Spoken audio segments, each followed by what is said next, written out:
Desa Wonokembang dan Rahasia Ki Sura. Desa Wonokembang terletak di lereng Gunung Lawu, jauh dari hiruk-pikuk kota.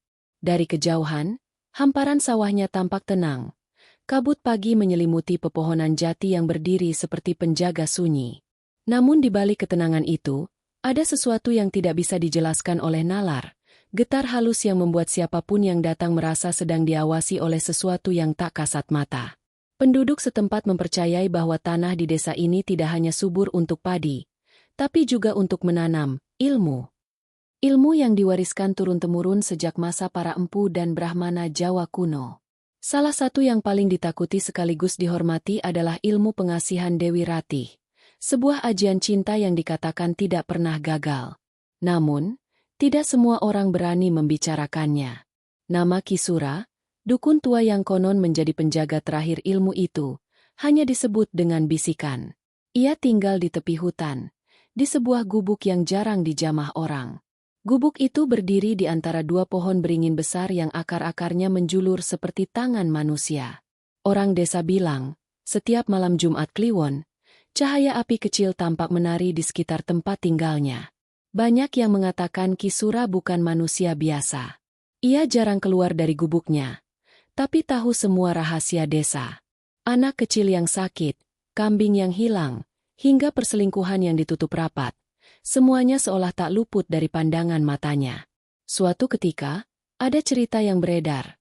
Seorang gadis cantik di dusun sebelah tiba-tiba menikah dengan pria miskin yang tak dikenal. Tak ada yang tahu bagaimana cinta itu bisa tumbuh begitu cepat. Namun mereka yang paham hanya menunduk, berbisik pelan. Itu pengasihan Ki Sura yang tak pernah gagal. Tapi keberhasilan itu datang dengan harga. Ada yang mengatakan, setiap kali seseorang menggunakan ilmu itu, satu bayangan akan ikut menempel di tubuhnya. Bayangan yang bukan miliknya, dan perlahan akan mengambil sesuatu yang lebih berharga dari sekadar cinta, jiwa. Bagi penduduk Wonokembang, Ki Sura adalah legenda sekaligus ancaman.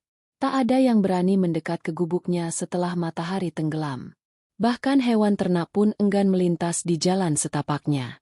Namun rasa penasaran manusia selalu lebih besar daripada rasa takutnya. Dan kelak, rasa penasaran itulah yang membawa Bagas, seorang pemuda yang hatinya patah dan pikirannya goyah, ke dalam lingkaran rahasia ilmu pengasihan tersebut. Pada malam ketika angin dari gunung berhembus membawa aroma belerang dan suara gamelan samar dari arah hutan, Bagas pertama kali mendengar nama Ki Sura dari warung kopi di pinggir desa. Seorang lelaki tua bercerita dengan mata sayu. Ilmu pengasihan itu bukan mainan, nak. Sekali kau jalani, bukan cuma orang yang kau cintai yang akan datang padamu, tapi juga mereka yang tak seharusnya ada di dunia ini. Bagas hanya diam. Dalam dadanya, luka karena ditinggalkan kekasihnya masih segar. Kata-kata itu menancap dalam, seperti bisikan setan yang menawarkan jalan pintas menuju kebahagiaan. Di kejauhan, petir menggelegar di atas langit Wonokembang. Angin bertiup kencang, membuat genteng warung bergetar. Lelaki tua itu menatap Bagas, suaranya bergetar pelan. Kalau kau ingin tahu tentang pengasihan itu, datanglah ke tepi hutan sebelah timur. Tapi ingat, jangan pernah menatap mata Ki Sura terlalu lama. Kau bisa kehilangan arah. Bagas tak menjawab. Tapi malam itu, langkahnya sudah ditentukan. Ia tidak tahu bahwa keputusan kecil di warung kopi sederhana itu akan menjadi awal dari kisah yang kelak mengubah seluruh hidupnya. Ketika malam kian larut, kabut turun menutup desa. Di dalamnya, di antara desir daun dan gemerisik angin, seseorang seakan sedang menunggu. Mata tuanya menyala redup. Senyum tipis tersungging di wajahnya. Sudah saatnya satu lagi datang mencari cinta, gumam Ki Sura dari dalam gubuknya. Sementara api kecil di tungkunya menari seperti mata-mata yang tertawa. Bagas dan luka hatinya. Bagas adalah pemuda berusia 26 tahun yang hidup sederhana di pinggiran desa Wonokembang. Ia bekerja sebagai pengrajin kayu, menghabiskan hari-harinya di bengkel kecil warisan ayahnya. Sejak ayah dan ibunya meninggal 5 tahun lalu karena demam berdarah, bengkel itu menjadi satu-satunya peninggalan yang ia miliki, tempat di mana ia belajar tentang kesabaran, ketekunan, dan sepi. Namun, di balik ketenangan wajahnya, Bagas menyimpan luka yang dalam. Luka itu bernama Sekar. Gadis yang dulu menjadi cahaya dalam hidupnya, kini telah pergi bersama pria lain, seorang pegawai kota yang datang membawa janji masa depan. Kepergian Sekar bukan hanya merenggut cintanya, tapi juga semangat hidup yang selama ini ia sandarkan pada mimpi sederhana, membangun rumah bersama, menanam pohon jambu di halaman, dan mendengar tawa anak kecil di pagi hari. Semua itu lenyap dalam satu malam, saat ia menerima kabar bahwa Sekar akan menikah bulan depan. Sejak saat itu, hidup Bagas berubah. Ia menjadi pendiam, jarang keluar rumah, dan lebih sering berbicara dengan bayangannya sendiri. Malam-malamnya dihabiskan dengan menatap api kecil di tungku bengkel, membayangkan wajah Sekar yang perlahan memudar dari ingatan. Tapi setiap kali ia mencoba melupakan, hatinya seperti ditarik kembali oleh rasa yang tak mau mati. Rasa ingin memiliki kembali. Orang-orang desa mulai memperhatikan perubahan itu. Ibu-ibu yang lewat di depan bengkel akan berbisik. "Kasihan si Bagas," katanya, dia sering bicara sendiri malam-malam. Anak-anak bahkan takut lewat karena mereka mendengar suara gamelan samar dari dalam bengkel ketika Bagas sedang bekerja sendirian. Namun bagi Bagas, suara itu nyata. Alunan lembut yang datang entah dari mana, seakan mengundangnya menuju sesuatu yang tak ia pahami. Hingga suatu malam, setelah hujan turun deras membasahi desa, Bagas berjalan sendirian menuju warung kopi di ujung jalan. Hujan berhenti, tapi udara masih lembab, dan kabut tipis menari di atas jalan tanah. Di warung itulah, ia mendengar cerita tentang Kisura, dukun tua penjaga ilmu pengasihan yang konon bisa membuat siapapun jatuh cinta seketika. Lelaki tua di warung itu berbicara lirih, seolah takut kalau namanya saja bisa memanggil arwah dari hutan. "Tapi hati-hati, nak," katanya. "Ilmu itu bukan untuk orang yang hatinya masih gelap. Pengasihan Dewi Rati hanya tunduk pada niat yang suci. Kalau digunakan untuk dendam atau nafsu, maka cintanya akan berbalik menjadi bencana." Namun kata-kata peringatan itu tak cukup kuat untuk menahan luka Bagas. Dalam pikirannya, cinta Sekar harus kembali, bagaimanapun caranya. Ia tidak ingin menjadi pecundang yang hanya dikenang sebagai masa lalu. Malam itu, ketika semua orang sudah pulang dan warung hampir tutup, Bagas memandang ke arah timur, ke arah hutan yang samar terlihat di balik kabut. Langkahnya bergetar ketika ia menapaki jalan setapak. Udara di sekitar terasa lebih dingin dari biasanya. Setiap ranting yang patah di bawah kakinya terdengar seperti bisikan. "Kau yakin, Bagas?" Seolah ada suara yang menantangnya dari balik gelap. Tapi ia terus berjalan, menembus pepohonan yang semakin rapat, mengikuti cahaya samar yang berkelip di kejauhan, sebuah sinar merah kecil, seperti nyala bara yang menari di antara kabut. Ia tak tahu berapa lama telah berjalan, hingga akhirnya aroma dupa menyeruak dari arah depan. Di sanalah, di bawah dua pohon beringin besar yang akarnya menjalar seperti ular, berdirilah sebuah gubuk tua dengan dinding anyaman bambu. Di depannya, nyala api dari tungku batu memantulkan bayangan seorang lelaki tua berambut panjang, dengan mata yang tanpa hidup sekaligus kosong. "Kisura," gumam Bagas tanpa sadar. Lelaki tua itu menatapnya dari balik asap, tersenyum samar. "Kau datang mencari cinta, bukan?" Suara Kisura berat, namun tenang, seolah sudah tahu isi hatinya bahkan sebelum Bagas sempat menjawab. "Cinta yang hilang tak selalu bisa kembali, nak. Tapi jika kau siap membayar harganya, aku bisa membuatnya datang lagi." Bagas menelan ludah. Hatinya berdebar. "Apa yang harus saya lakukan, Ki?" Kisura tersenyum lebar. Giginya menguning seperti tulang tua. "Datanglah lagi malam Jumat Kliwon. Bawa bunga 7 rupa, rambutmu sendiri, dan air dari sumur tua di belakang rumahmu. Disitulah cinta akan dipanggil kembali." Malam itu, Bagas pulang dengan perasaan campur aduk, antara takut dan harapan. Ia tak tahu bahwa langkahnya menuju Kisura telah menembus batas antara dunia manusia dan dunia lain. Dan di dalam gubuk yang semakin tenggelam dalam kabut, Kisura menatap bara apinya, lalu berbisik. "Satu jiwa lagi siap untuk ditukar." Pertemuan dengan Kisura. Malam Jumat Kliwon datang dengan hawa aneh yang sulit dijelaskan.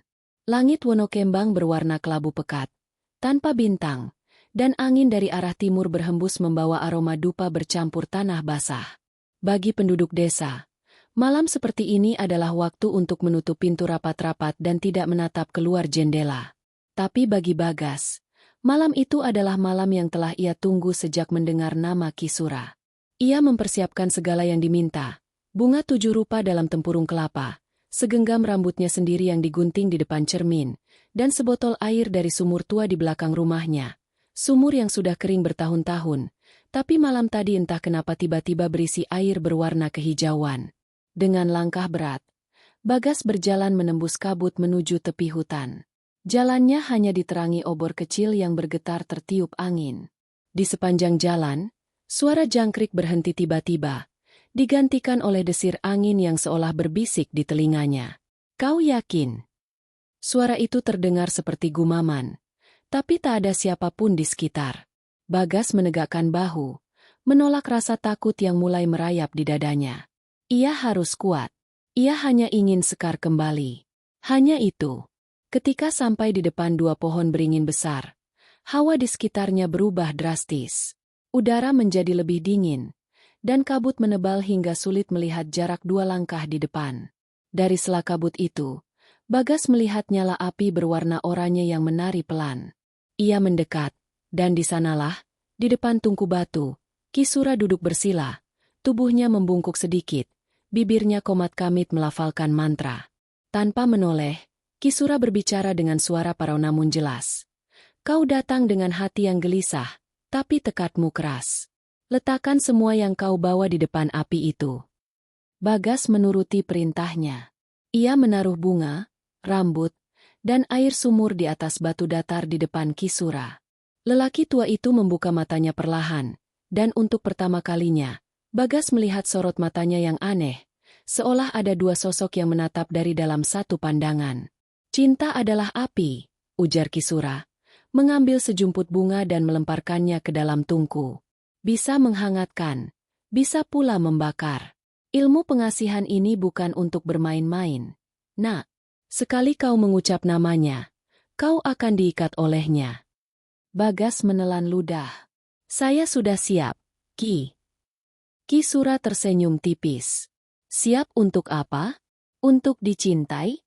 Atau untuk kehilangan diri sendiri?" Pertanyaan itu membuat Bagas terdiam. Tapi Kisura sudah kembali memejamkan mata. Ia mulai melantunkan mantra dengan bahasa Jawa kuno yang tak dimengerti Bagas. Suara itu bergetar, bergulung-gulung seperti datang dari perut bumi. Api di tungku tiba-tiba membesar, menyala kehijauan, dan udara di sekitar mereka berdenyut seperti hidup. "Ambil air itu, usapkan ke wajahmu," perintah Kisura. "Lalu sebut namanya 3 kali. Tapi ingat, jangan buka mata sebelum aku mengizinkan." Bagas menuruti perintah itu. Ia menuang air dari botol, menepuk-nepuk wajahnya dengan tangan yang gemetar. Lalu ia menyebut nama itu, "Sekar." Hening. Tak ada apa-apa. Tapi sesaat kemudian, hawa di sekitar berubah. Angin berhenti. Daun-daun tak bergerak. Hanya ada bisikan lembut di telinga kirinya. Suara perempuan yang ia kenal betul. "Bagas." Suara itu begitu nyata. Lembut, hangat, tapi juga dingin dan jauh, seperti datang dari dalam air. Ia hampir membuka mata karena kaget, tapi Kisura berteriak keras. "Jangan buka matamu. Kau belum siap melihatnya." Namun rasa penasaran lebih kuat daripada rasa takut. Dalam sepersekian detik, Bagas membuka matanya sedikit. Dan di depan tungku, di balik nyala api, ia melihat Sekar berdiri. Wajahnya cantik seperti dulu, tapi matanya kosong, dan senyum di bibirnya kaku, seperti patung yang dipaksa hidup. Bagas menjerit, tapi suaranya tertahan. Dalam sekejap, bayangan Sekar menghilang di sambar api, dan nyala tungku padam. Hening. Hanya terdengar napas berat Kisura yang bergetar. "Bodoh!" teriak Kisura. "Kau sudah membuka mata sebelum waktunya.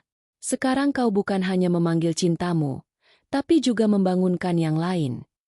Bagas tertegun. Jantungnya berdetak kencang. Apa maksud Kisura? Kisura menatapnya lama, lalu berkata dengan suara rendah, "Dewi Ratih tidak suka dipanggil dengan hati yang kotor. Cintamu akan datang, Bagas, tapi tidak dengan cara yang kau harapkan." Malam itu, ketika Bagas pulang dengan tubuh gemetar dan pikiran kalut, dari arah hutan terdengar suara tawa perempuan melengking panjang, seperti gema yang mengikuti langkahnya.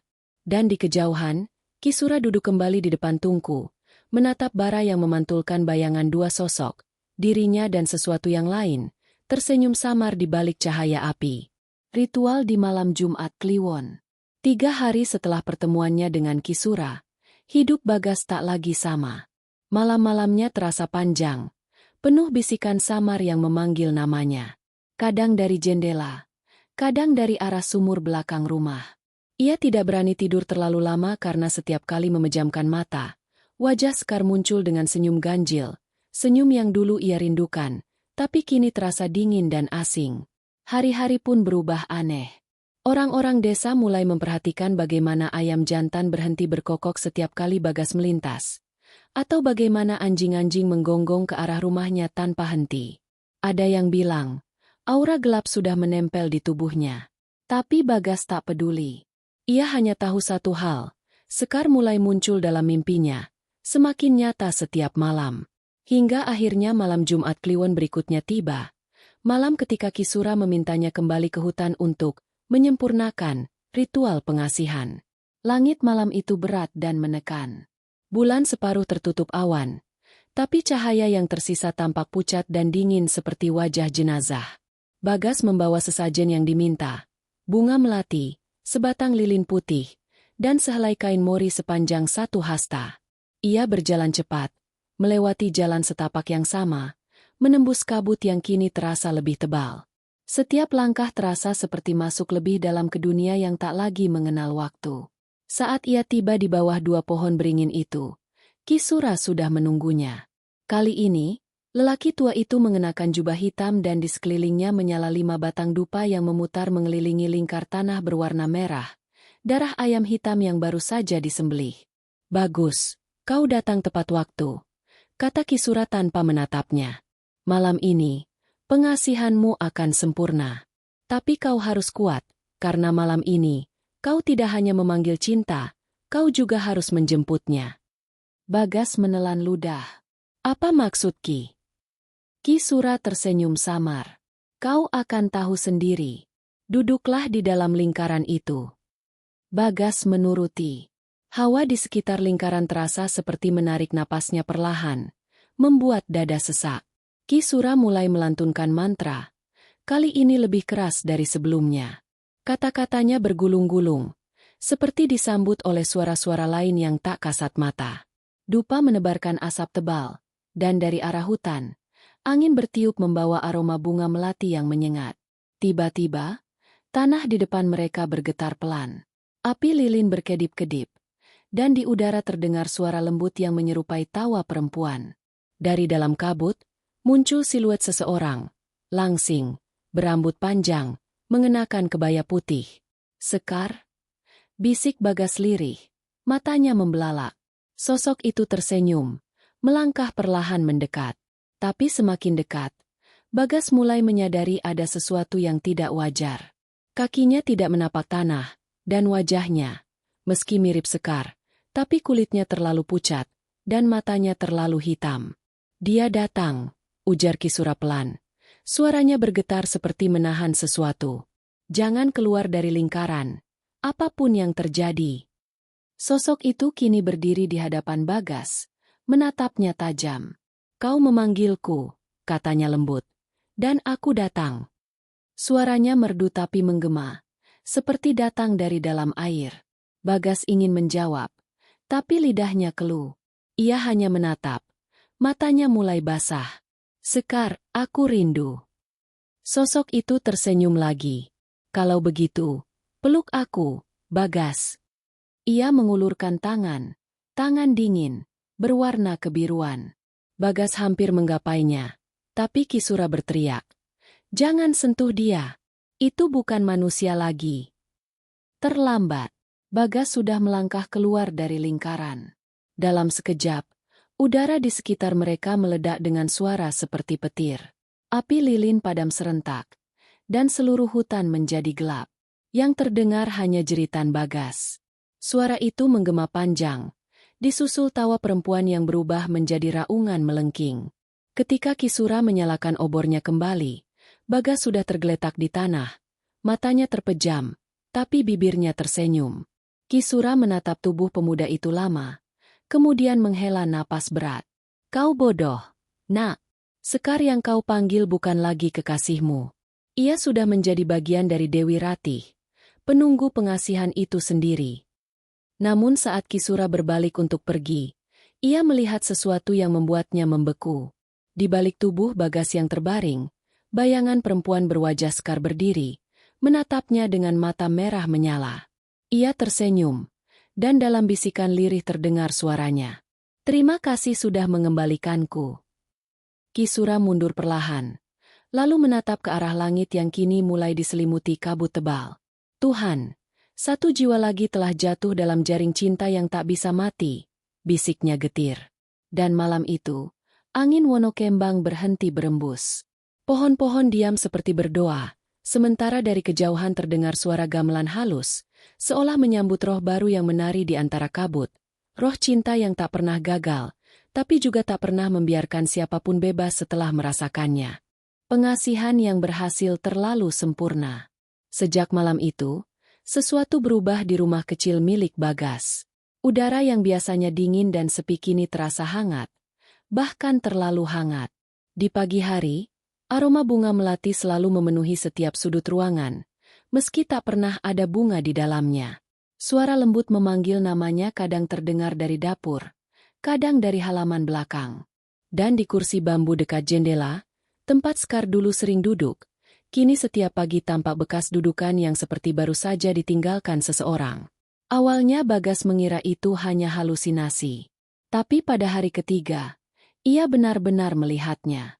Sekar, dengan kebaya putih dan rambut terurai panjang, berdiri di halaman, menatapnya dengan senyum lembut yang sangat ia rindukan. Sekar, kau kembali. Suaranya bergetar antara haru dan takut. Perempuan itu melangkah pelan mendekat. Setiap langkahnya tak menimbulkan suara sedikit pun. Aku tidak pernah pergi. Bagas, kau yang memanggilku kembali, bukan? Bagas tak sanggup menjawab. Ia hanya memeluknya, mencium rambutnya yang wangi melati. Tapi saat kulit mereka bersentuhan, ada rasa dingin yang aneh, dingin seperti air dari sumur yang dalam. Ia menggigil, tapi enggan melepaskan. Hari-hari berikutnya terasa seperti mimpi yang terwujud. Sekar kembali, seolah tidak pernah meninggalkannya. Ia memasak, membersihkan rumah, bahkan berbicara lembut seperti dulu. Namun Bagas mulai menyadari bahwa Sekar tidak pernah makan, tidak pernah tidur, dan selalu menolak jika diajak keluar rumah. Untuk apa keluar? Katanya setiap kali Bagas mengajak berjalan ke pasar. Di sini saja, aku bahagia bersamamu. Bagas mencoba meyakinkan diri bahwa semua baik-baik saja. Ia berpikir mungkin roh Sekar hanya membutuhkan waktu untuk menyesuaikan diri. Tapi lambat laun, tanda-tanda aneh mulai bermunculan. Cermin di rumahnya sering berembun meski udara kering. Kadang, pantulan di cermin tidak mengikuti gerakan tubuhnya. Malam-malamnya diisi dengan suara gamelan yang samar, disusul dengan langkah kaki di atap, seperti ada seseorang berjalan bolak-balik di atas rumah. Puncaknya terjadi pada malam ke-14 setelah ritual. Saat itu hujan turun deras, dan Bagas terbangun oleh suara Sekar bernyanyi di dapur. Lagu Jawa kuno yang tak pernah ia dengar sebelumnya. Nadanya sendu namun memikat. Ia berjalan mendekat dengan mata setengah tertutup. Namun ketika sampai di pintu dapur, ia membeku. Sekar berdiri di sana. Wajahnya menunduk. Rambutnya menutupi setengah wajah. Di hadapannya, di atas meja, tergeletak seekor ayam hitam dengan leher terputus. Darahnya mengalir ke lantai, membentuk pola melingkar yang aneh. Sekar tersenyum tanpa menoleh. Kau lapar, Bagas? Aku masak untukmu. Bagas terpaku. Suaranya tercekat. Sekar, kenapa kamu? Belum sempat menyelesaikan kalimatnya. Sekar menoleh. Matanya berubah gelap. Pupilnya membesar hingga memenuhi bola mata. Aku ingin memastikan kau tidak meninggalkanku lagi, katanya pelan, tapi dingin seperti angin kuburan. Malam itu, Bagas tak bisa tidur. Ia duduk di ruang tamu, tubuhnya gemetar. Sekar masih di kamar, duduk di tepi ranjang sambil menyisir rambut panjangnya dengan sisir perak. Setiap kali sisir itu menyentuh rambutnya, terdengar suara lirih seperti tangisan halus. Pagi harinya, Bagas memutuskan pergi ke rumah Kisura. Tapi di sepanjang jalan, langkahnya berat, seolah tanah menahannya. Bahkan udara pun terasa menolak kepergiannya. Di tengah hutan, ia sempat mendengar tawa lembut Sekar di belakangnya, meski jelas-jelas ia meninggalkannya di rumah. Setibanya di gubuk Kisura, ia menemukan dukun tua itu duduk memunggunginya. "Aku sudah tahu kau akan datang," kata Kisura lirih tanpa menoleh. "Wajahmu pucat, matamu merah, dan di punggungmu sudah ada yang menempel." Bagas langsung merinding. "Apa maksud Ki?" Kisura berdiri pelan, menatapnya dengan mata tajam. "Kau memanggil cinta dengan cara yang melanggar tatanan alam. Sekar yang bersamamu sekarang bukan lagi manusia. Ia roh yang terikat pada ilmunya sendiri, dan sekarang ia butuh energi hidup untuk bertahan." Bagas menggigit bibir. Dadanya berdebar kencang. "Bagaimana aku bisa menghentikannya, Ki?" Kisura menghela napas panjang. "Kau tidak bisa menghentikan apapun yang telah dipanggil dengan darah dan nama. Tapi mungkin kau bisa menebusnya. Datanglah ke sini lagi malam Jumat Kliwon. Kali ini, bukan untuk cinta, melainkan untuk mengakhiri kutukan." Ketika Bagas kembali ke rumah sore itu, Sekar menyambutnya di depan pintu dengan senyum manis, seolah tak terjadi apa-apa. "Kau kemana saja? Aku menunggumu," katanya lembut sambil menggenggam tangan Bagas. Tapi genggaman itu terlalu kuat, dingin seperti batu. Dan saat matahari tenggelam, bayangan Sekar di dinding bergerak lebih dulu daripada tubuhnya, tersenyum lebih lebar, dengan mata yang perlahan berubah merah menyala. Malam itu, cinta yang dulu Bagas dambakan akhirnya benar-benar menjadi miliknya. Tapi ia tidak tahu, cinta itu kini sedang memakan jiwanya sedikit demi sedikit. Bayangan di cermin dan suara tengah malam. Malam-malam di rumah Bagas berubah menjadi mimpi buruk yang tak mengenal akhir. Sekar masih di sana, selalu tersenyum lembut, memanggil namanya, menemaninya makan dan berbicara. Tapi kini sesuatu yang ganjil merayap di balik keindahan itu. Ada tatapan yang terlalu tajam di balik senyumnya. Ada gerak bibir yang kadang melafalkan kata-kata tanpa suara. Dan setiap kali Bagas menatap mata Sekar terlalu lama, dunia di sekelilingnya seperti berputar perlahan, membuatnya kehilangan arah antara kenyataan dan ilusi. Cermin di rumahnya menjadi saksi dari perubahan itu. Awalnya, ia hanya melihat bayangan Sekar berdiri di belakangnya saat ia menyisir rambut, lalu menghilang begitu ia menoleh. Tapi lama-kelamaan, bayangan itu mulai bertingkah seolah memiliki hidup sendiri. Kadang ia melihat dua Sekar di cermin, satu tersenyum, satu menatapnya kosong dengan mata yang hitam sepenuhnya. Pernah suatu malam, Bagas memecahkan cermin karena tak tahan dengan tawa halus yang datang dari balik pantulannya. Tapi meski pecah, di setiap kepingan kaca itu masih terlihat mata Sekar yang menatap balik, seolah menunggu waktu untuk keluar. Hari demi hari, Bagas kehilangan tenaga. Tubuhnya kurus, matanya cekung, dan suaranya sering bergetar. Ia tidak bisa membedakan mimpi dan nyata. Sekar selalu hadir, baik dalam tidurnya maupun saat ia bangun. Kadang Bagas merasa Sekar duduk di sebelahnya saat ia makan, tapi saat menoleh, kursi itu kosong. Kadang ia mendengar suara Sekar dari belakang rumah, bernyanyi lagu Jawa kuno dengan irama gamelan lembut. Tapi saat ia mendekat, hanya ada sumur tua dengan air yang beriak pelan, memantulkan wajahnya sendiri yang mulai tampak asing. Suatu malam, ketika hujan turun deras dan angin menghempas jendela, Bagas terbangun oleh suara langkah kaki di atap. Langkah itu pelan tapi teratur, seperti seseorang sedang berjalan bolak-balik di atas genteng.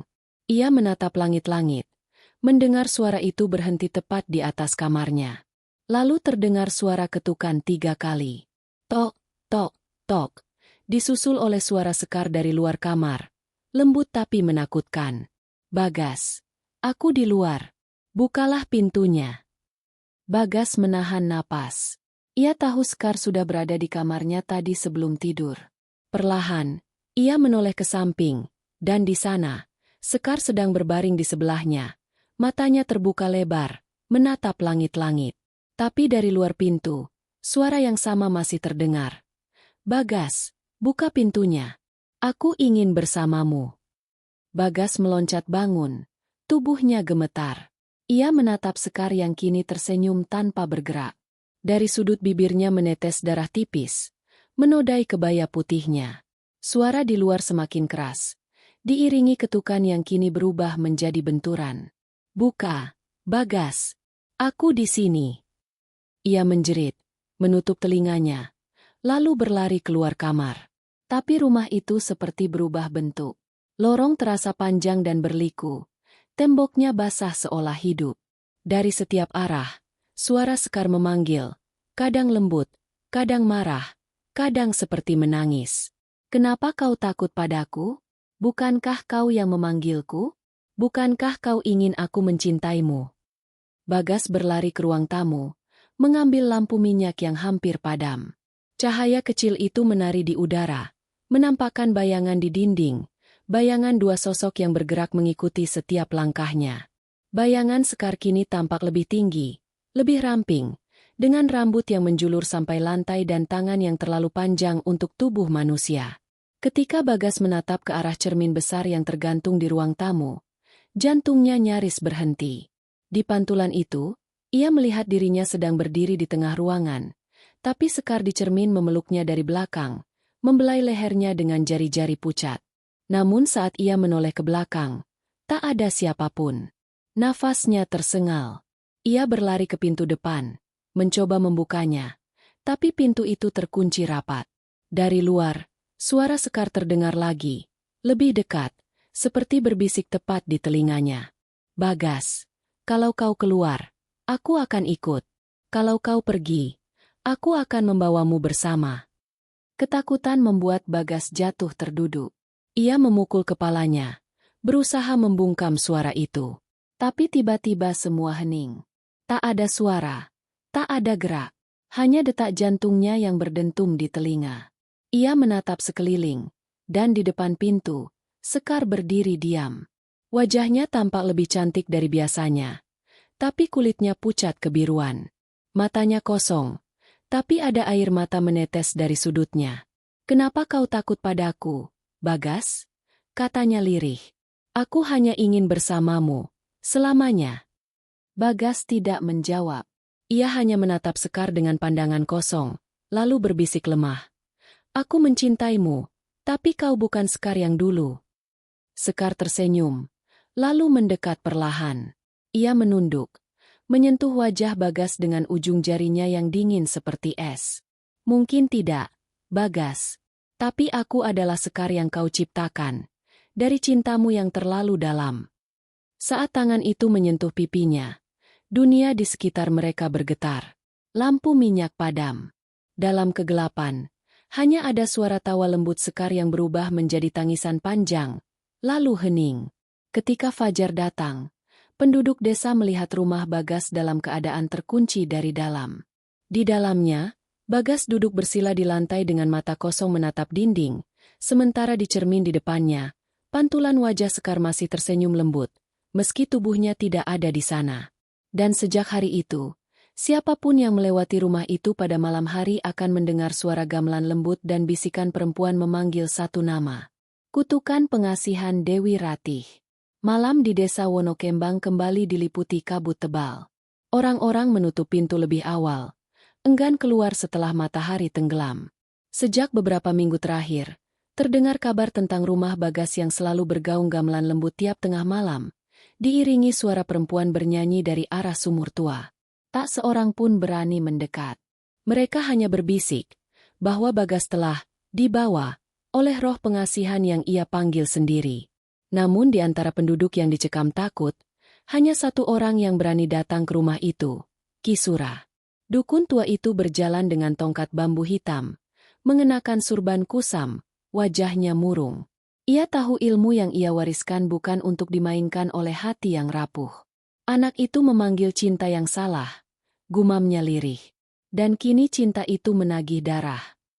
Angin berhembus aneh saat Kisura tiba di depan rumah Bagas. Udara di sekitar terasa berat, seolah seluruh alam menolak kehadirannya. Bau bunga kenanga bercampur amis darah samar tercium dari arah pintu. Kisura mengetuk 3 kali, tapi tidak ada jawaban. Ia lalu membaca doa pelindung, menggenggam segenggam garam kasar, lalu mendorong pintu itu. Pintu terbuka perlahan dengan suara berderit panjang, dan hawa dingin menyeruak seperti napas dari dunia lain. Rumah itu gelap, hanya diterangi cahaya lampu minyak yang hampir padam. Di dinding tergantung cermin besar yang retak, dan di lantainya tergeletak bunga melati kering membentuk lingkaran. Di tengah lingkaran itu, Bagas duduk bersila, tubuhnya kaku seperti patung, matanya kosong menatap dinding. Namun, di cermin di depannya, pantulan dirinya tampak tersenyum, dan di balik pantulan itu berdiri Sekar, berambut panjang, berpakaian putih, dengan tangan membelai bahu Bagas pelan. "Bagas," panggil Kisura pelan. Tidak ada reaksi. Dukun tua itu mendekat, memerhatikan wajah pemuda itu yang pucat dan dingin. Lalu tiba-tiba, suara perempuan terdengar dari arah belakang, lembut tapi tajam. "Kisura, kenapa kau datang? Bukankah ini cinta yang kau ajarkan?" Kisura menoleh cepat. Sekar berdiri di ujung ruangan, tapi tubuhnya tidak sepenuhnya menyentuh tanah. Kakinya melayang beberapa jari dari lantai. Rambutnya menutupi sebagian wajahnya. Sorot matanya kini bukan lagi tatapan manusia. Ada bara merah di sana, seperti api kecil yang menari. "Sekar, roh yang kau bawa bukan roh cinta," kata Kisura dengan suara bergetar. "Itu pengasihan Dewi Ratih. Pengasihan pamungkas yang tidak boleh dilakukan tanpa restu leluhur. Kau telah menjerat jiwa Bagas." Sekar tertawa pelan. Suaranya menggema di seluruh ruangan. "Bagas yang memintaku. Kisura. Ia yang memanggilku dari balik doa-doa cintanya. Ia ingin aku mencintainya selamanya. Dan aku menuruti." Kisura menancapkan tongkatnya ke tanah, melafalkan mantra kuno. Lantai rumah bergetar, dan dari ujung ruangan muncul asap putih berputar. Sekar menjerit, tubuhnya bergetar hebat. Wajahnya berubah-ubah antara cantik dan mengerikan. Tapi Bagas tiba-tiba bangkit, menatap Kisura dengan mata yang kini hitam sepenuhnya. "Jangan sakiti dia," teriak Bagas. "Kau yang salah, Kisura. Kau yang memberiku ilmu ini." Kisura mundur setapak. "Anak muda, kau tidak tahu apa yang kau hadapi. Ilmu ini menuntut darah. Jika tidak ada tumbal, jiwamu akan menjadi milik pengasihan itu selamanya." Bagas tertawa getir. "Kalau begitu biarlah jiwaku jadi miliknya. Sekar milikku, dan aku miliknya." Sekar memeluk Bagas dari belakang. Wajahnya menempel di bahu pemuda itu. Kini, kulitnya mulai membiru, dan darah menetes dari ujung matanya. "Dengar, Kisura," katanya pelan tapi mengguncang. "Cinta ini tidak bisa dihapus. Kami sudah menjadi satu." Dukun tua itu menggertakkan gigi, lalu mengeluarkan kendi kecil dari tas kainnya. "Kalau begitu, aku harus memisahkan kalian dengan cara para leluhur." Ia membuka kendi itu, dan dari dalamnya keluar suara seperti ribuan desahan. Kisura menaburkan air dari kendi ke arah Bagas dan Sekar sambil mengucap mantra. Ruangan seketika terang benderang oleh cahaya putih. Sekar menjerit keras. Tubuhnya mulai menguap menjadi kabut hitam. Tapi Bagas berlari ke arah Kisura, memukulnya keras hingga dukun itu terjatuh. "Cukup!" teriak Bagas. "Kau tak berhak merenggutnya dariku." Kisura bangkit perlahan dengan napas terengah. "Bagas, lihat sekelilingmu. Itu bukan cinta. Itu jerat iblis yang memakai wajah Sekar." Namun kata-kata itu tak berarti apa-apa. Sekar kini menatap Kisura dengan amarah yang mengguncang ruangan. "Kau tak akan memisahkan kami," teriaknya, sebelum kabut hitam dari tubuhnya menyelimuti seluruh rumah. Tiba-tiba suara petir menggelegar, diikuti cahaya menyilaukan. Setelah itu, sunyi. Angin berhenti. Ketika kabut perlahan menghilang, hanya Kisura yang tersisa di tengah reruntuhan rumah yang separuh terbakar. Bagas dan Sekar menghilang tanpa jejak. Di lantai, hanya tersisa cermin yang kini retak parah, tapi di balik retakan itu, Kisura masih bisa melihat bayangan Bagas dan Sekar berdiri berpelukan, tersenyum, seolah hidup di dunia lain. Kisura memungut serpihan cermin itu. Matanya redup. Kutukan pengasihan Dewi Ratih tidak pernah gagal, katanya lirih. Cinta yang dipanggil dengan mantra akan menuntut nyawa yang memanggilnya. Malam itu, dukun tua itu meninggalkan rumah Bagas dengan langkah berat. Dari kejauhan, ia masih mendengar suara gamelan pelan, lalu bisikan lirih seorang perempuan. Terima kasih, Kisura. Kini kami abadi. Sejak hari itu, rumah Bagas dikenal warga sebagai omah pengasihan, rumah yang tak boleh dilihat di malam Jumat Kliwon. Karena di cermin yang tergantung di dalamnya, pasangan itu masih terlihat berpelukan, menatap siapapun yang berani menatap balik. Pertemuan terakhir dengan Kisura. Hujan turun deras malam itu di desa Wonokembang. Langit menghitam pekat. Sesekali disambar cahaya petir yang menyibak punggung hutan di kejauhan. Di tengah desa, suara kentongan terdengar sayup, pertanda ada yang meninggal. Orang-orang hanya berbisik pelan dari balik jendela, menyebut nama yang sama dengan rasa gentar, Kisura. Dukun tua yang konon telah menguasai ilmu pengasihan Dewi Ratih, ditemukan tak bernyawa di tepi sungai. Tubuhnya kaku menatap langit, tangannya menggenggam pecahan cermin. Namun kabar kematian itu tak menghentikan gangguan gaib yang melanda desa. Sejak malam Kisura mati, suara gamelan dari arah rumah Bagas semakin sering terdengar. Beberapa warga mengaku melihat sosok perempuan berambut panjang berjalan di pinggir sawah, menyanyikan tembang Jawa kuno sambil membawa bunga melati. Mereka percaya roh Sekar kini bebas, dan jiwa Bagas telah menjadi bagian dari alam gaib. Tapi bagi Ratri, adik perempuan Bagas yang baru pulang dari kota, semua cerita itu terasa sulit diterima. Ia tak percaya kakaknya meninggal tanpa jejak. Ratri berjalan sendirian menuju rumah peninggalan Bagas malam itu. Hujan belum berhenti, tapi hatinya justru semakin panas oleh rasa penasaran. Di tangannya, ia membawa kitab tua yang ia temukan di bilik kamar Kisura, sebuah naskah berisi mantra dan catatan pengasihan yang ditulis dengan aksara Jawa halus. Di halaman terakhir, tertulis satu kalimat dengan tinta merah yang membuat darahnya berdesir. Jika ingin menebus pengasihan, panggillah aku pada malam kematian, di antara dunia dan bayangan. Langkah Ratri terhenti di depan rumah itu. Pintu sudah lapuk. Jendela terbuka sebagian. Dari dalam terdengar gamelan pelan, seperti berasal dari dunia lain. Ia menelan ludah, lalu melangkah masuk. Udara di dalam terasa lembab dan berbau besi. Di dinding, cermin besar yang retak masih tergantung, dan di lantainya tergeletak bunga kenanga kering. Ratri memanggil nama kakaknya lirih. Tak ada jawaban. Hanya gema suaranya sendiri yang terdengar. Tiba-tiba, dari arah belakang, suara berat dan parau memanggil namanya. Ratri. Ia menoleh cepat, dan melihat sosok Kisura berdiri di dekat pintu, mengenakan kain hitam, tubuhnya basah kuyup seperti baru keluar dari sungai. Tapi kulitnya pucat kebiruan, matanya sayu tak berkilat.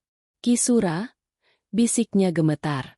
Kata orang, panjenengan sudah. Jangan sebut itu, potong Kisura. Aku belum tenang. Jiwaku masih tertahan karena kesalahan besar. Ilmu itu tidak seharusnya kuberikan pada kakakmu. Ratri menggenggam kitab di tangannya. Bagas masih di sini, bukan? Aku bisa merasakannya.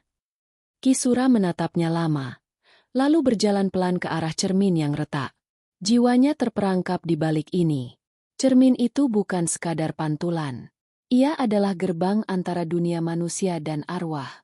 Ilmu pengasihan Dewi Ratih membuka pintu itu, dan Sekar menahannya dari sisi lain. Ratri mendekat, menatap pantulan dirinya di cermin. Di balik retakan kaca, samar-samar terlihat dua sosok berdiri, Bagas dan Sekar. Mereka tampak damai, seolah hidup dalam dunia yang berbeda. Tapi tiba-tiba, Sekar menoleh langsung ke arah Ratri. Senyum lembutnya berubah menjadi dingin. Dari pantulan itu, Bibirnya bergerak tanpa suara, tapi Ratri bisa merasakan pesan yang disampaikannya. Jangan ganggu kami. Ratri, suara Kisura memecah ketegangan. Aku akan menutup gerbang ini malam ini juga. Tapi kau harus kuat. Jika jiwamu goyah, roh mereka akan menarikmu masuk. Dukun tua itu mulai membaca mantra. Suaranya berat dan bergema. Lampu minyak bergetar. Angin berputar di dalam rumah seperti badai kecil. Cermin bergetar hebat. Retakannya menyebar semakin lebar. Ratri memejamkan mata, tapi suara dari balik cermin semakin jelas. Tangisan, tawa, dan panggilan lirih dari Bagas. Ratri, jangan biarkan aku sendirian. Air mata Ratri jatuh. Ia hampir memanggil nama kakaknya, tapi Kisura berteriak. Jangan bicara dengannya.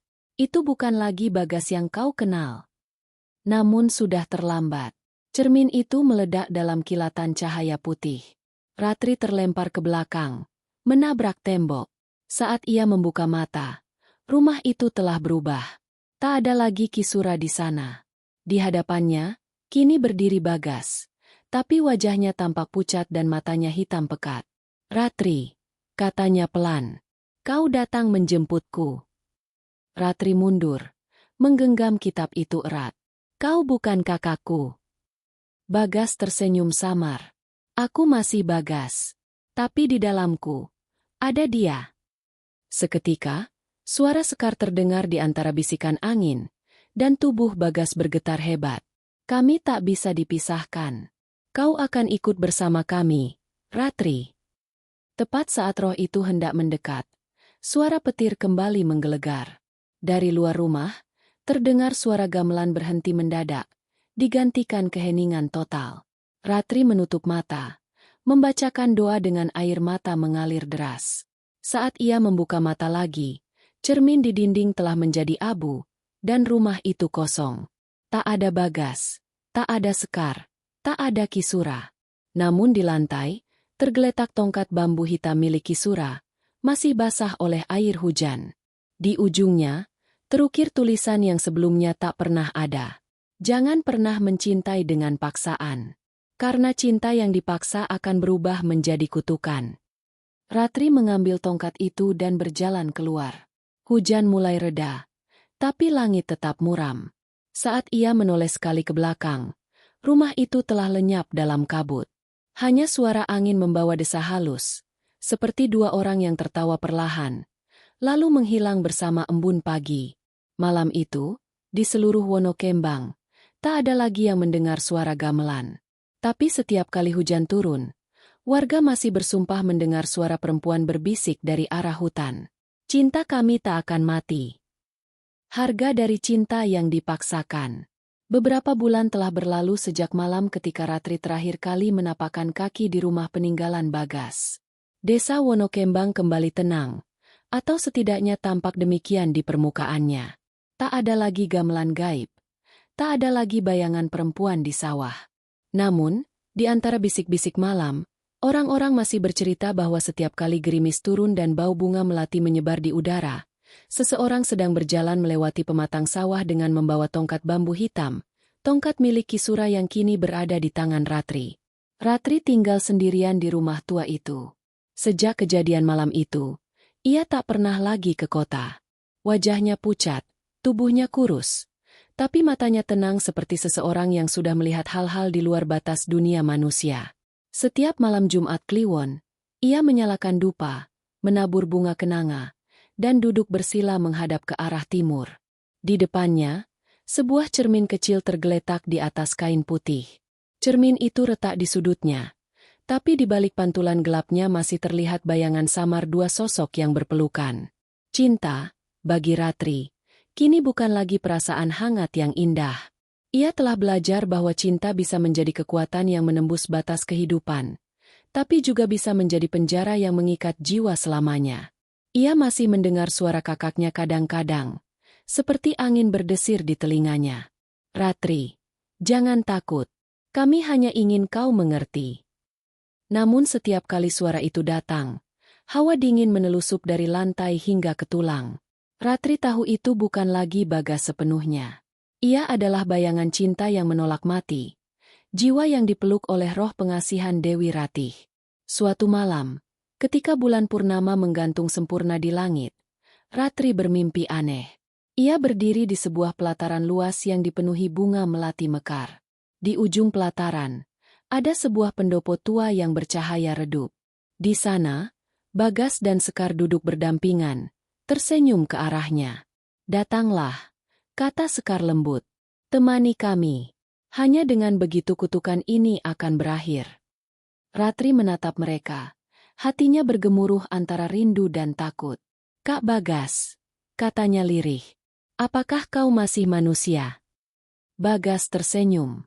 "Aku telah membayar cintaku. Kini aku bagian dari dunia yang tak bisa disentuh manusia. Tapi kau masih bisa menolong kami. Tutup pengasihan ini selamanya." Ketika Ratri terbangun, peluh dingin membasahi tubuhnya. Ia tahu itu bukan sekadar mimpi. Ia menatap tongkat Kisura di sudut ruangan, lalu membuka kitab tua peninggalan dukun itu. Di halaman terakhir yang dulu kosong, kini muncul tulisan baru, samar seperti ditulis dengan asap dupa. Cinta yang terpaksa menuntut keseimbangan. Tumbal terakhir adalah darah yang bersih, darah keluarga. Ratri terdiam lama. Hatinya bergetar, tapi matanya mantap. Ia mengerti kini bahwa satu-satunya cara menebus dosa kakaknya adalah dengan mengorbankan dirinya sendiri. Ia mempersiapkan ritual terakhir, dengan dupa, air dari 7 sumur, dan pecahan cermin Kisura yang dulu ia temukan. Malam itu, ia duduk di tengah ruangan, mengenakan kebaya putih sederhana, rambutnya digelung rapi, dan di hadapannya terletak cermin yang sama, cermin yang menjadi gerbang antara dunia manusia dan dunia arwah. Saat dupa menyala, bayangan di cermin mulai bergoyang. Asap menebal, membentuk wajah Bagas yang tersenyum lembut. "Ratri, jangan lakukan ini. Ini satu-satunya jalan, Kak," jawab Ratri lirih. "Kau memanggil cinta dengan paksaan. Aku akan memanggil ampunan dengan kerelaan." Ia mengangkat sebilah pisau kecil, warisan ibunya, dan menggenggamnya erat. Mantra Kisura meluncur dari bibirnya dengan lancar, seperti telah lama terukir dalam darahnya sendiri. Semakin lama ia membaca, ruangan terasa berputar. Suara gamelan muncul pelan dari balik tembok, disusul tawa Sekar yang menggema.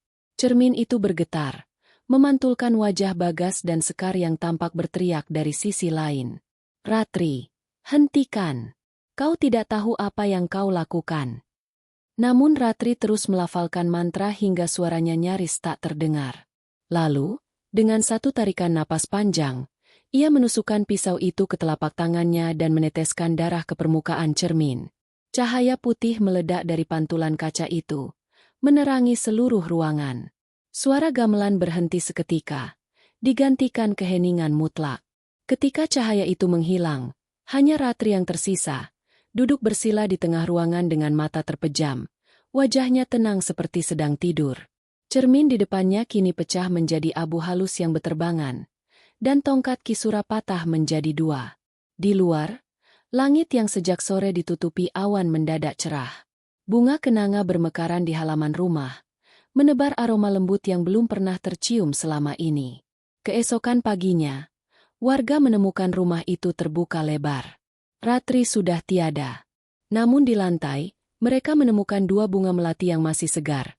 Satu putih bersih, satu merah darah, dan di tembok, seolah diukir oleh tangan gaib, terdapat kalimat yang membuat siapapun yang membacanya merinding. Cinta yang murni memadamkan kutukan yang lahir dari paksaan. Sejak hari itu, rumah Bagas dan Ratri dibiarkan kosong. Tak ada yang berani masuk, tapi juga tak ada yang berani menghancurkannya. Warga percaya bahwa kedua saudara itu akhirnya menemukan ketenangan mereka, bersama Sekar dan Kisura, di dunia yang tak lagi mengenal batas antara cinta dan kematian. Namun hingga kini, ketika malam Jumat Kliwon tiba, beberapa orang bersumpah masih melihat cahaya lembut dari jendela rumah itu, dan terdengar bisikan samar seorang perempuan, penuh kasih dan kesedihan. Cinta yang sejati tidak memaksa, ia hanya menunggu. Bayang yang menunggu di ujung senja.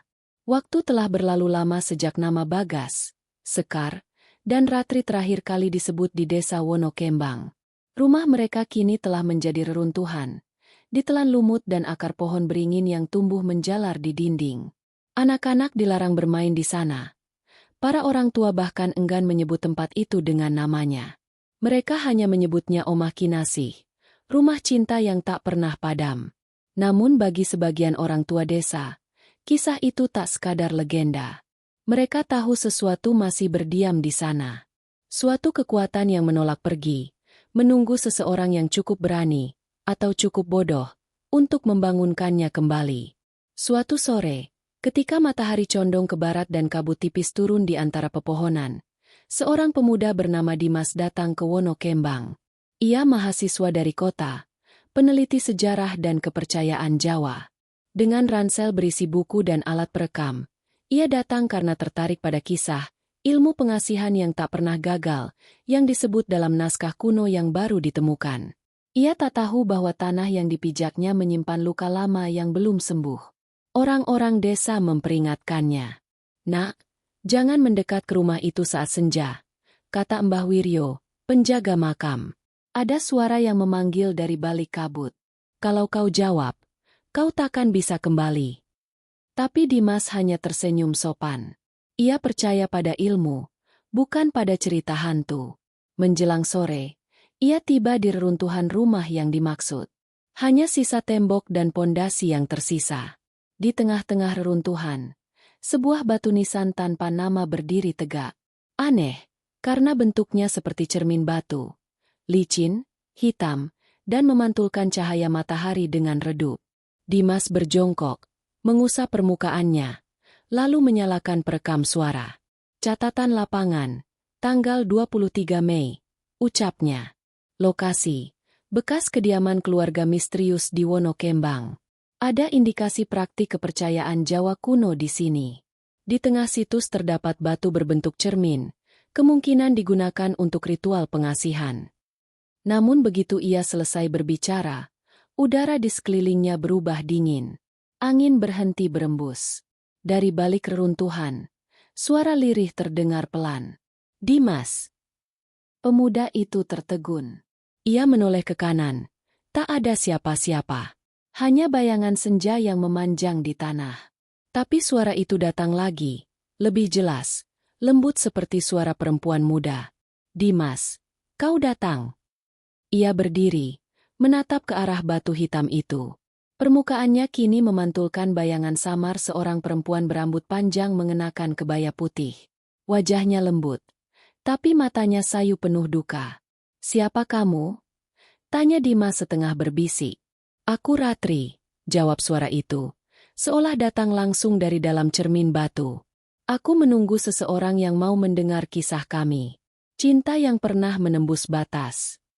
Dimas, yang awalnya hanya ingin meneliti, kini merasa dadanya sesak oleh rasa iba yang aneh. Ia mendekat, menyentuh permukaan batu itu. Saat jarinya menyentuh, hawa dingin menjalar hingga ke tulang. Seketika, dunia di sekelilingnya berputar. Kabut menjadi padat seperti air, dan dari baliknya muncul suara gamelan halus. Tiba-tiba ia tak lagi berada di reruntuhan. Ia berdiri di pendopo tua, diterangi lampu minyak dan bau bunga melati yang menyengat. Di depan sana duduk Bagas, Sekar, dan Ratri, masih muda, masih hidup. Wajah mereka tenang, tapi mata mereka kosong seperti patung. "Selamat datang di cinta yang tak selesai," kata Sekar dengan suara lirih. "Kau membuka pintu yang telah kami tutup dengan darah." Dimas melangkah mundur, tapi tubuhnya seolah tertahan. Ia tak bisa bergerak. Bagas berdiri, matanya menatap lurus padanya. "Kau punya hati yang masih murni. Dunia kami butuh penebus untuk bisa beristirahat." "Apa maksud kalian?" Dimas berteriak panik. Tapi jawabannya datang bukan dengan kata, melainkan dengan rasa. Rasa cinta yang menyesakkan dada, seperti kehilangan yang abadi. Sekar mendekat, menatapnya dalam-dalam, lalu menyentuh pipinya. "Cinta tak pernah mati, Dimas. Ia hanya menunggu wadah baru." Cahaya mendadak menyilaukan. Ketika Dimas membuka mata, ia sudah kembali berdiri di antara reruntuhan. Batu cermin itu kini retak, dan perekam suaranya masih menyala. Di dalamnya, suara lembut sekar terdengar. Terima kasih telah datang, Dimas. Kini kisah kami hidup kembali melalui suaramu. Ia gemetar. Dengan cepat ia mematikan alat itu dan berlari meninggalkan tempat itu tanpa menoleh. Tapi malamnya, saat ia memutar ulang rekaman di penginapan, ia mendengar sesuatu yang membuat darahnya membeku. Setelah suara sekar, terdengar suaranya sendiri berkata pelan, "Aku akan kembali besok. Aku janji." Dimas tak ingat pernah mengucapkan itu. Ia menatap cermin di kamarnya. Dan di balik pantulannya, samar, terlihat bayangan perempuan berambut panjang berdiri di belakangnya, tersenyum lembut. Keesokan harinya, Dimas menghilang. Penduduk desa hanya menemukan alat perekam dan buku catatan yang basah oleh hujan. Di halaman terakhirnya tertulis dengan tinta hitam, "Cinta mereka kini hidup di dalamku. Omah Kinasih tidak lagi kosong." Sejak itu, pada setiap senja di Wonokembang, orang-orang sering melihat siluet seorang pemuda berjalan di antara reruntuhan, membawa alat perekam, diiringi bisikan lembut seorang perempuan. Dan dari jauh, jika angin berhembus lembut membawa bau melati, terdengar suara dua insan berbisik dari balik kabut. Cinta yang dipaksa telah menjadi abadi.